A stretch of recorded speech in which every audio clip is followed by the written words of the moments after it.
यो पनि एउटा सुदूरपश्चिमी स्कुल हो, प्राइभेट स्कुल। अनि यता यो ग्राभिल हालेको गरेको यता के हो यो यस्तो यति मात्रै हजुर छरपटाइदियो भइहाल्यो।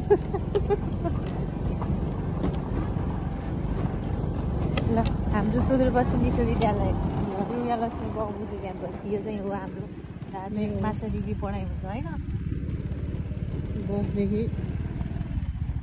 10 क्लासदेखि डिग्रीसम्म यही पास गरेको मैले चाहिँ। यो हाम्रो क्याम्पस राम्रै छ, टिचरहरू राम्रै छन्, पढाइ पनि राम्रै छ। अनि बाटोको अवस्था है यस्तो दयनीय छ। यस्तो छ साथीहरू, के गर्ने नेपालमा हाम्रो मात्र ठाउँ यस्तो छैन कि, प्रायः जस्तो ठाउँमा यस्तै छ। कोही अब जब कि सुदूरपश्चिमको राजधानी अतरिया भन्ने चोकको त अवस्था कस्तो नाजुक छ, बस पार्कको अवस्था कस्तो छ भने चाहिँ अब यो त गाउँ हो।